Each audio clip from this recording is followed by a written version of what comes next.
Awal datang ke sini itu saya agak kaget tadinya. Awal datang ke sini agak kaget. Ini kenapa? Kok seperti ada gangguan gitu ya? Seperti ada gangguan tuh maksudnya ini seperti ada yang ngikutin nih si Mbak ini awalnya. Nah akhirnya setelah saya koreksi, wah ini harus diteliti nih. Dan akhirnya baru datang pertama kali si Mbak ini saya coba cek, ternyata memang ada gangguan. Ada gangguan dari bangsa lain atau dari bangsa jin. Nah terus diterapi, diruqyah. Nah setelah diruqyah dan dibersihkan, dinetralkan dan dipagar dan dicek, ternyata memang kesimpulannya wah ini ya si Mbak ini ternyata ada gangguan gaib atau ada penyakit batiniah. Nah dan akhirnya pertemuan pertama selesai. Dan setelah pertemuan pertama selesai ternyata alhamdulillah membuahkan hasil dan tidak kambuh lagi. Dan akhirnya datang lagi kontrol pertemuan yang kedua. Pertemuan kedua ini perkembangannya cukup bagus, ternyata cukup bagus. Dan pada akhirnya kita ruqyah lagi dan kita cek lagi, kita pagar ulang. Dan setelah pertemuan kedua ini tambah bagus gitu, perkembangannya tambah bagus. Di rumah nggak pernah kerasukan. Tadinya itu si Mbak ini di rumah itu sering kerasukan, awalnya sering kerasukan terus gitu, asal ada situasi dan kondisi tertentu yang memang memicu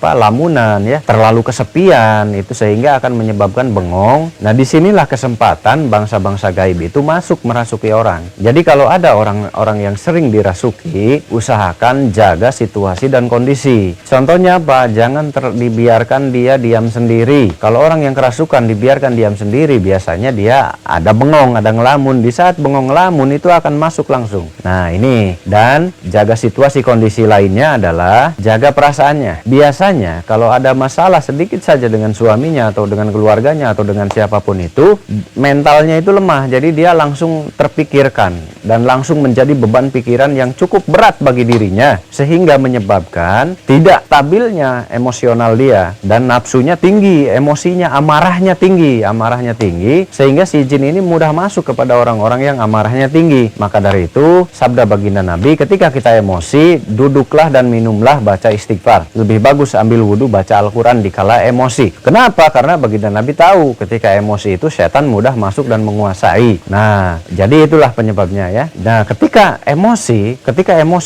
maka akan dikuasai oleh setan. Dan kalau setan menguasai, maka bangsa jin itu akan mudah merasukinya. Kalau bangsa jin merasukinya ya udah kerasukan. Nah, jadi yang harus dihindari adalah suasana hatinya. Yang harus dijaga ya. Yang harus dijaga adalah suasana hati orang tersebut. Suasana hati orang yang sakit ini. Kalau ada tetangga, saudara di sekitar kita, entah itu siapa yang mengalami hal yang sama, sering kerasukan berulang-ulang kali, di mana ketika diobati sembuh lalu kumat lagi, sembuh lalu kerasukan lagi. Hal seperti itu banyak sekali terjadi di kalangan masyarakat. Sebetulnya bagi kami, bagi saya khususnya, hal-hal seperti itu sangat lumrah sekali. Mungkin karena setiap hari menangani, jadi bagi kami ini hal yang sangat wajar dan biasa. Tetapi bagi keluarga sering sekali menjadikan sebuah sebuah momok yang menakutkan, sebuah hal yang sangat menyeramkan. Nah, jadi tipsnya adalah ketika ada yang sering kerasukan begini, satu, jangan panik, tenang. Jangan kita langsung panik. Biasanya panik itu bisa menghancurkan semuanya. Panik itu justru bisa merusak keadaan. Jadi langkahnya ketika ada yang kerasukan begini, satu, tenang. Dua, cari ustadz setempat atau orang pintar atau paranormal di sekitar atau sesepuh di sekitar Anda. Nah, cari lalu diobati. Udah selesai. Kalau nggak sembuh juga, serahkan kepada ahlinya. Biarkan ahlinya nanti yang menangani. Kita nggak usah terlalu tegang. Kita serahkan saja semuanya ke ustadz di situ atau ke pak kiai di situ atau ke sesepuh di situ atau ke paranormal di situ. Gitu. Jadi kita tenang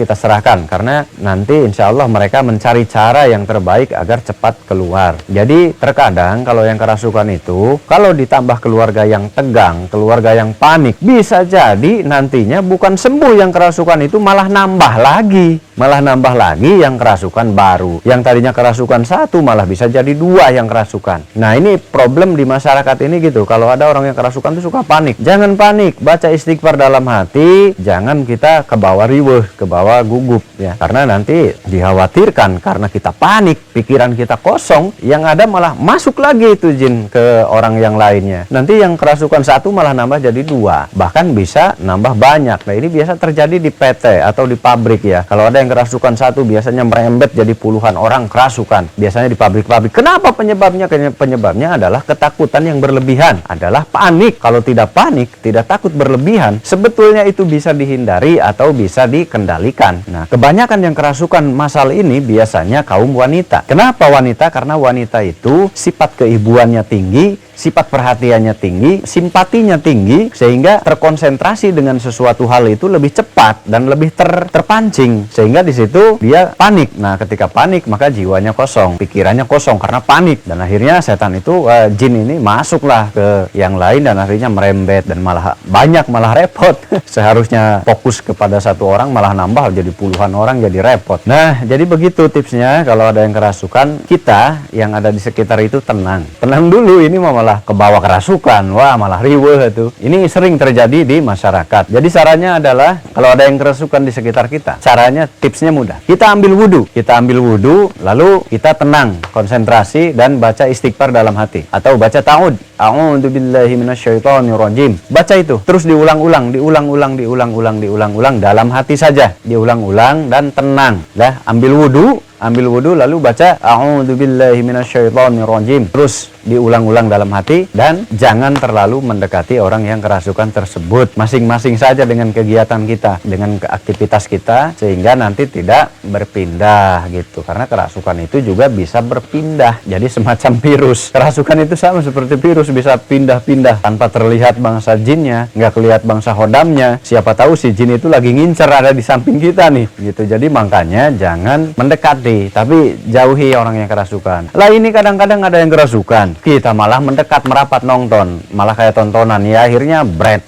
nambah lagi. Jadi yang kasihan paranormalnya, yang ini keluar, yang itu 2 orang, yang ini 4 orang, wah udah paranormalnya yang kasihan dibuat bingung. Jadi gitu untuk kaum mama ya, kalau ada yang kerasukan jangan malah ikut nimbrung. Kalau takut hindari, ambil wudhu, baca a'udzubillahi minasyaitonirrajim berulang-ulang dalam hati. Begitu tipsnya. Nah, dan kebetulan si Mbak ini ya, kita kembali, si Mbak ini, beliau ini memang ada sedikit yang dialami dalam tubuhnya, yaitu sering sakit kepala. Beliau itu sering sakit kepala, si Mbak ini, itu disebabkan karena beban mental ya, beban pikiran, dan ditambah dari gangguan bangsa jin. Nah, dari gangguan bangsa jin itu bisa menyebabkan berbagai macam penyakit gitu. Contoh gelisah, sering cemas gitu, merasa nggak karuan, kadang-kadang merasa sedih tiba-tiba, secara tiba-tiba tuh kita sedih, secara tiba-tiba cemas. Nah itu gangguan-gangguan yang memang harus dibersihkan, yang harus diusir. Jadi gangguan jin itu banyak, dan itu nantinya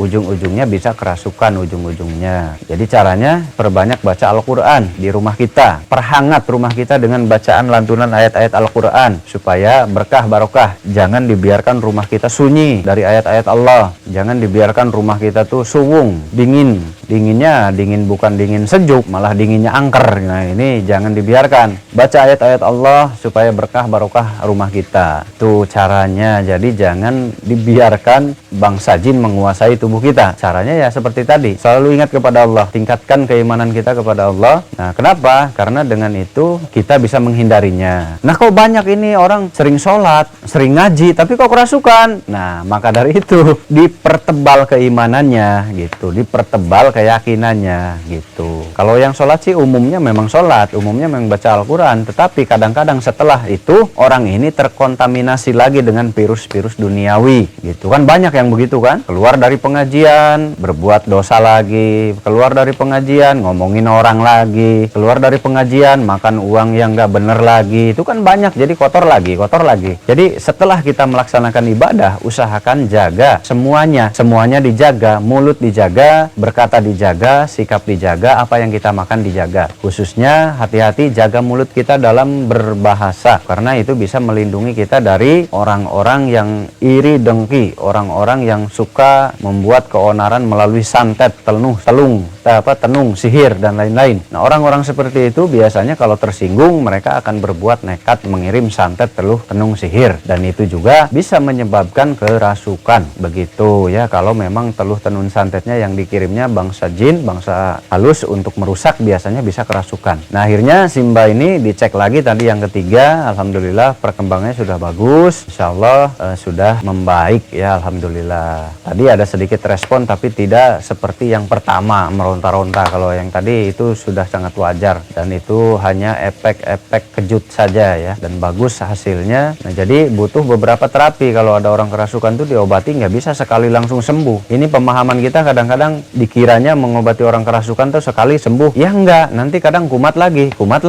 Itu jangan aneh, kalau orang kerasukan disembuhkan sembuh, besoknya kerasukan lagi, itu nggak aneh bagi kita. Makanya butuh beberapa kali pertemuan, butuh beberapa kali rawatan. Nah kalau di sini biasanya kalau mau dirawat ya dirawat, nginep di sini berapa hari gitu, 7 hari, 3 hari dirawat di sini. Nah jadi di sini biasanya ada rawatan khusus untuk penyakit apapun. Kalau mau dirawat intensif di sini ya dirawat, seperti stroke atau lemas gitu ya, atau yang seperti tadi sering kerasukan, itu bisa dirawat beberapa hari. Jadi intinya tidak ada pengobatan instan, semuanya ada proses, semuanya ada tahapan gitu. Ada tahapan-tahapan seperti medis saja, memberikan obat tentu bertahap, tidak langsung dikasih obat yang tinggi dosisnya. Kenapa? Karena melihat daya tahan tubuhnya dulu. Jadi bertahap obat-obatnya begitu. Jadi nggak langsung pengobatan instan langsung sembuh, itu nggak ada. Semuanya ada prosedurnya, ada tahapannya. Begitu ada tahapan-tahapan. Jadi nggak langsung, nggak bisa kalau langsung. Nggak tahu kalau dalam film ya bisa aja kalau di film. Tapi hanya ada dalam film. Kalau dunia nyata ya semuanya butuh proses dan berproses tuh ya. Berproses semuanya, nggak ada yang tiba-tiba.